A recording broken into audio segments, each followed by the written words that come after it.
Os Lacerdinhas. O incêndio da Praia do Pinto. Edmir Sancler. Nunca mais vi um lacerdinha. Pensando bem, faz muitos anos que nem sequer ouço falar. O lacerdinha tinha poucos milímetros, não voava e não transmitia doenças.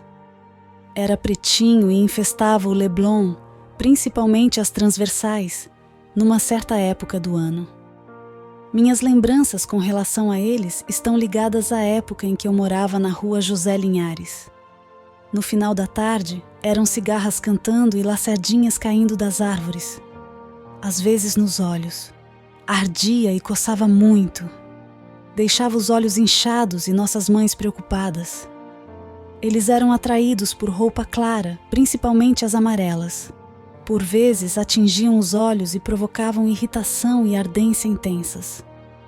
Esses minúsculos insetos eram chamados de lacerdinhas em referência a um antigo político carioca, Carlos Lacerda, que fora governador no tempo do estado da Guanabara. Descobrimos que os lacerdinhas ainda larvas ficavam nas folhas das árvores, que ainda estavam enroladas e cheias de água da chuva. A gente as desenrolava e surgiam um monte de lacerdinhas pequenos em seu interior. Para mim, os lacerdinhas despertam uma lembrança muito marcante.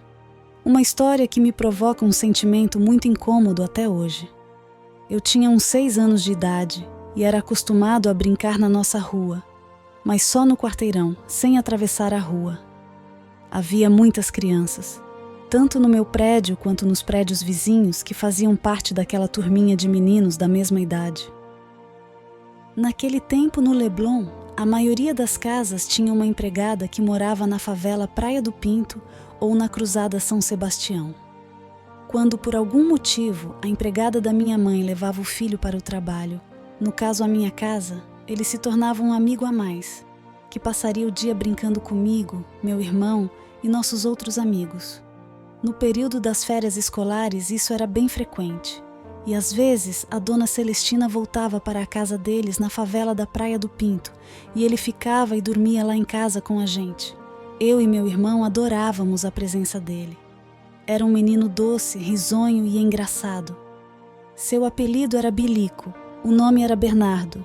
O dia era sábado, 10 de maio de 1969, véspera do Dia das Mães. Dona Celestina e minha mãe estariam ocupadas o dia inteiro preparando o almoço comemorativo do dia seguinte. Bilico era mais novo que eu, 1 ano e mais velho que meu irmão apenas alguns meses. Era negro com os dentes grandes e muito brancos. Era tímido, mas engraçado. Falava de uma maneira diferente que eu achava legal. Quando Bilico passava o dia lá em casa, fazia tudo junto comigo e meu irmão.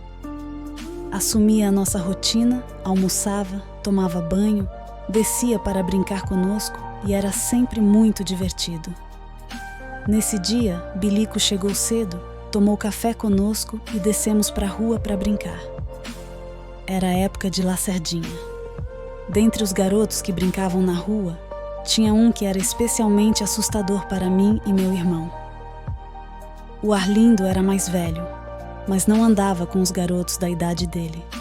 Andava conosco, que tínhamos uns 2 anos a menos. Naquela idade, isso fazia uma grande diferença. Gostava de nos intimidar e bater. Ninguém ficava com pena quando o pai dele aparecia chamando-o, sempre gritando e batendo nele. Nós também tínhamos medo do pai dele. Nessa tarde, estávamos catando lacerdinhas nas árvores. Abríamos as folhas e ficávamos observando os lacerdinhas se mexendo lá dentro. De repente, o Arlindo pega uns lacerdinhas com o dedo e enfia com violência no olho do Bilico, que observava bem de pertinho. "Tá com fome? Toma! Neguinho esfomeado!" Arlindo falou aquilo com mais raiva do que lhe era peculiar. Todos nós tomamos um susto, e ele nem conhecia o Bilico. Bilico começa a coçar o olho e a chorar com a ardência intensa.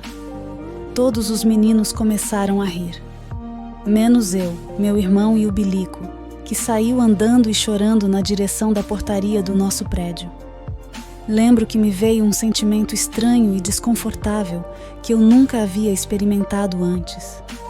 Anos mais tarde eu saberia que aquilo se chama constrangimento e que nunca me saiu da memória.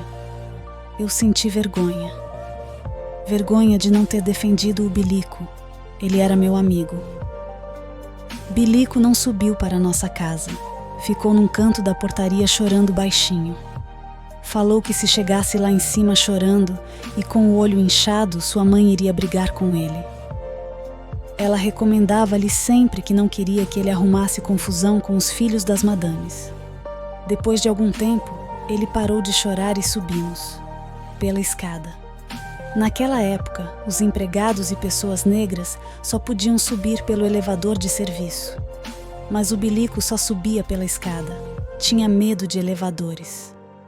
Quando chegamos em casa, a primeira coisa que Dona Celestina viu foi o olho do filho inchado e muito vermelho.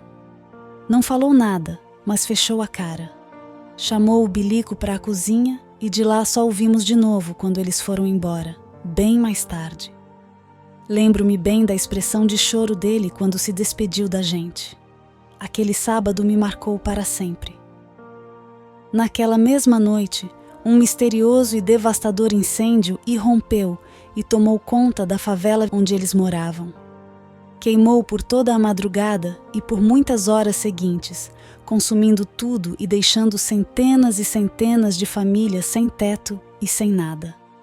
Era dia 11 de maio de 1969, Dia das Mães. A casa da Dona Celestina e do Bilico pegou fogo e virou cinzas, junto com toda a favela da Praia do Pinto, que queimou inteira. Não sobrou nenhum barraco de pé. Dona Celestina nunca mais voltou. Nunca mais soubemos deles. Edmir Sancler.